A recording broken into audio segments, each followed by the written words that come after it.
are oppressed. We are exploited. We are downtrodden. We are denied not only civil rights, but even human rights. So the only way we're going to get some of this oppression and exploitation away from us or aside from us is come together against the common enemy.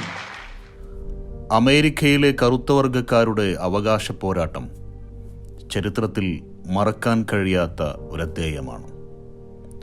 ഒരു ജനതയ്ക്ക് വേണ്ടി, അവരുടെ സ്വാതന്ത്ര്യത്തിനു വേണ്ടി എഴുന്നേറ്റ് നിന്നതിൻ്റെ പേരിൽ രക്തസാക്ഷിയാകേണ്ടി വന്ന Malcolm എക്സിൻ്റെ ജീവിതത്തിലൂടെ. ആഫ്രോ അമേരിക്കൻ നേതാവും പൗരാവകാശ പ്രവർത്തകനുമായിരുന്ന മാൽക്കം എക്സ് 1960കളിൽ അമേരിക്കയിൽ പൗരാവകാശ പ്രവർത്തനങ്ങൾ നടക്കുന്ന കാലത്തെ ശ്രദ്ധേയ വ്യക്തിത്വമായിരുന്നു. We're non-violent with people who are non-violent with us.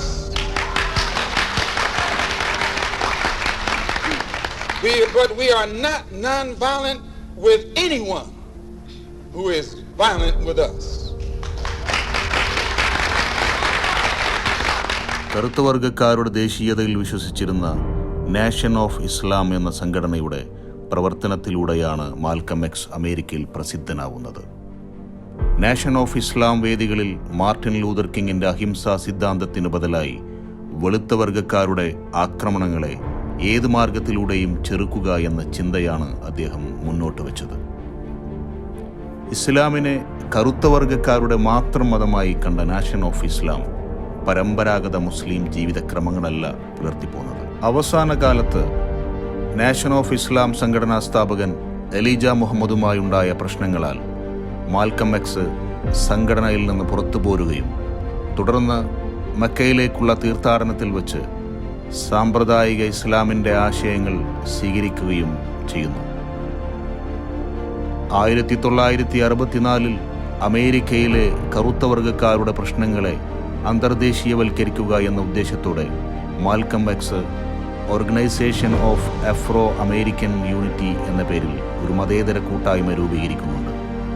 എങ്കിലും വളരെ വൈകാതെ അദ്ദേഹം കൊല്ലപ്പെടുന്നതിനാൽ ആ സംഘടനയുടെ പ്രവർത്തനങ്ങൾ വേണ്ടത്ര മുന്നോട്ട് കൊണ്ടുപോകാൻ സാധിക്കുന്നില്ല.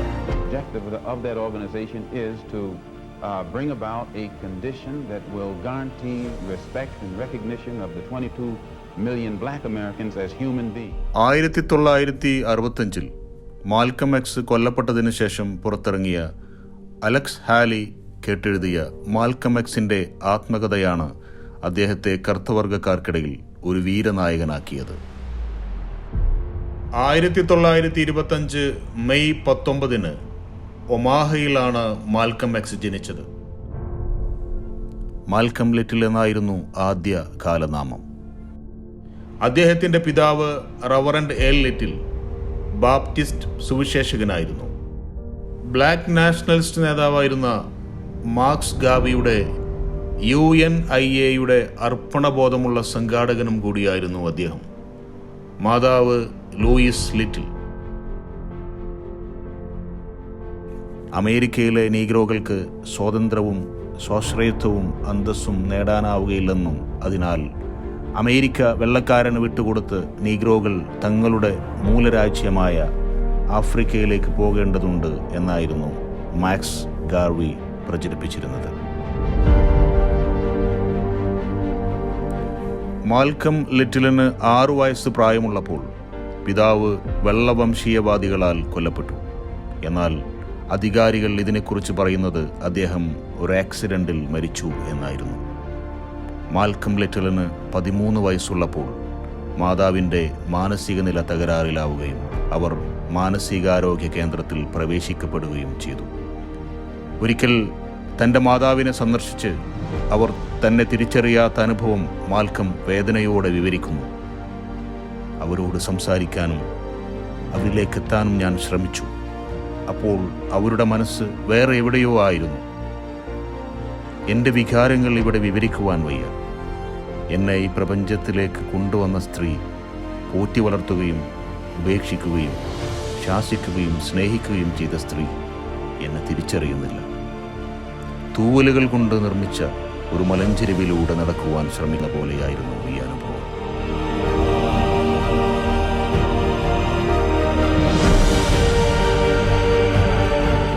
അമ്മയുടെ മാനസിക നില തെറ്റിയതിനെ തുടർന്ന് മാൽക്കവും സഹോദരങ്ങളും ഫോസ്റ്റർ കെയർ ഹോമുകളിലേക്ക് മാറ്റപ്പെടുന്നു. സർക്കാരിൻ്റെ കീഴിലുള്ള സാമൂഹ്യ സേവാ ഏജൻസികൾ ഏതെങ്കിലും കുടുംബത്തെ നശിപ്പിച്ചിട്ടുണ്ടെങ്കിൽ അത് തങ്ങളുടെ കുടുംബത്തെയാണ് എന്ന് മാൽക്കം ഇക്കാര്യത്തെക്കുറിച്ച് ഓർത്തെടുക്കുന്നുണ്ട്. ഞങ്ങൾ ഒന്നിച്ചു താമസിക്കാൻ ആഗ്രഹിച്ചു, അതിന് ശ്രമിക്കുകയും ചെയ്തു. നശിപ്പിക്കേണ്ട ഒന്നായിരുന്നില്ല ഞങ്ങളുടെ വീട്. പക്ഷേ ക്ഷേമവകുപ്പ്, കോടതി, അവരുടെ ഡോക്ടർ എല്ലാവരും ഓരോന്നോരോന്നായി ഞങ്ങളെ ഇടിച്ചു തകർത്തു. പിന്നീട് അവർ ഫോസ്റ്റർ കെയർ ഹോമുകളിൽ നിന്ന് ഔപചാരിക വിദ്യാഭ്യാസം തുടരുന്നു. മാൽക്കം തൻ്റെ ക്ലാസ് മുറിയിലെ ഏറ്റവും നന്നായി പഠിക്കുന്ന വിദ്യാർത്ഥിയായിരുന്നു.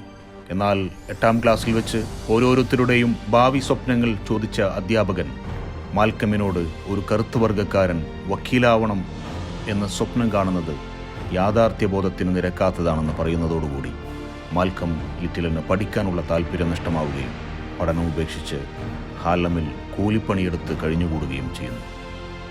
അവിടെ വെച്ച് മയക്കുമരുന്ന് ഉപയോഗവും മോഷണവും എല്ലാം ശീലമാക്കുന്ന മാൽക്കം 1946 ഒരു കവർച്ചാ കേസിൽ അകപ്പെട്ട് ജയിലിൽ പോകുന്നു. ജയിലിൽ വെച്ചാണ് അദ്ദേഹം എലീജ മുഹമ്മദിൻ്റെ നാഷൻ ഓഫ് ഇസ്ലാമുമായി പരിചയിക്കുന്നത്. കറുത്ത വർഗ്ഗക്കാരുടെ മേധാവിത്വത്തിലും ശാക്തീകരണത്തിലും വിശ്വസിച്ചിരുന്ന വെളുത്ത വർഗ്ഗക്കാരെ വെറുക്കാൻ പഠിപ്പിച്ചിരുന്ന ഒരു സംഘടനയായിരുന്നു നാഷൻ ഓഫ് ഇസ്ലാം. എങ്കിലും നാഷൻ ഓഫ് ഇസ്ലാമിൻ്റെ സദാചാര നിയമങ്ങൾ അതുവരെ മാൽക്കം എക്സ് നയിച്ചിരുന്ന അസാൻമാർഗിക ജീവിതത്തിൽ നിന്നും മാൽക്കം എക്സിനെ മോചിപ്പിക്കുകയും ആ വ്യക്തിക്ക് ജീവിതത്തെക്കുറിച്ച് ലക്ഷ്യബോധമുണ്ടാക്കി കൊടുക്കുകയും ചെയ്യുന്നു. When you tell a black man that his neck is being broken on the tree day in and day out, that he is segregated, Jim Crow, spit upon, deprived of civil rights, and deprived of equal rights, deprived of first-class citizenship, that's not playing on anybody's emotion. That's playing on a man's intelligence.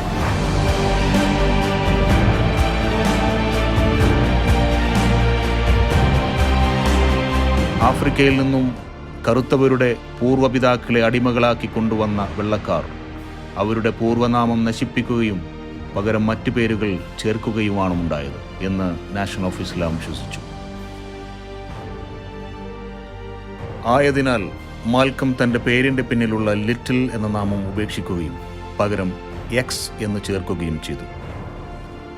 ജയിലിലായിരുന്ന കാലമത്രയും Malcolm X നിരന്തര പഠനങ്ങളിലും വായനയിലും മുഴുകി. എലീജ മുഹമ്മദുമായി ആ സമയങ്ങളിൽ അദ്ദേഹം കത്തിടപാടുകൾ നടത്താറുണ്ടായിരുന്നു. 6 വർഷത്തിനു ശേഷം Malcolm X തടവറയിൽ നിന്ന് മോചിപ്പിക്കപ്പെടുന്നു. Harlem 7-ാം number പള്ളിയുടെ സ്ഥാനപതിയായി നിയമിക്കപ്പെടുകയും ചെയ്തു. മാൽക്കം എക്സിന്റെ പ്രസംഗപാഠവും ധൈര്യവും വ്യക്തിപ്രഭാവവും അദ്ദേഹത്തിന് വലിയ ആരാധനാവൃന്ദത്തെ ഉണ്ടാക്കിക്കൊടുത്തു. Our African brothers have gained their independence faster than you and I here in America have. They were suffering all forms of colonization, oppression, exploitation, degradation, humiliation, discrimination, and every other kind of Asian. To bring about the complete independence of people of African descent here in the Western Hemisphere, and first here in the United States, and bring about the freedom of these people by any means necessary.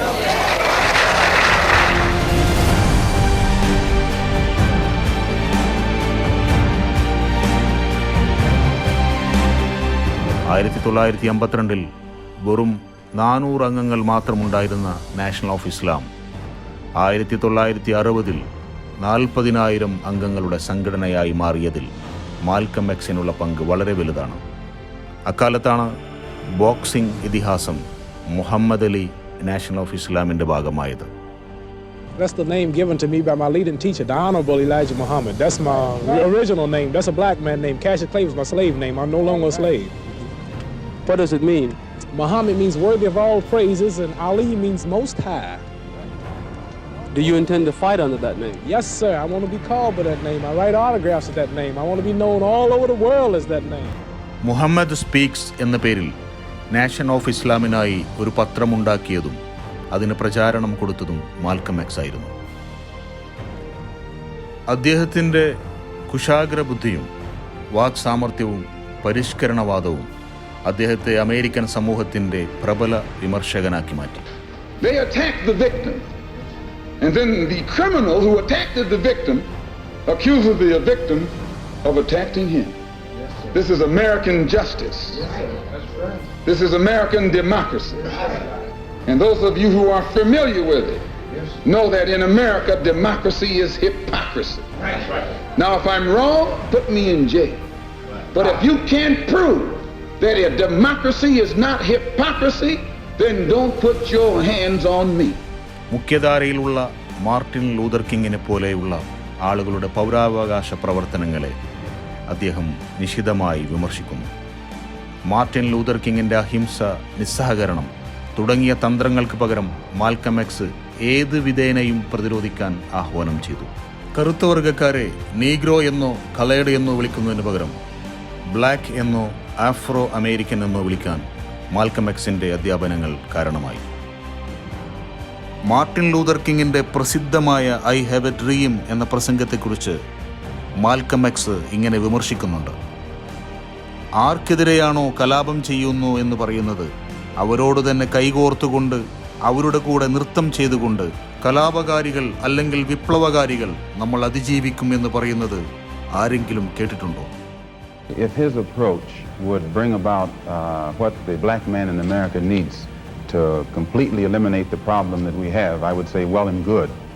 But I very much doubt that anyone who adopts the approach that Martin Luther King has been teaching to our people in that country can point to any meaningful gains that has actually served to solve the problem.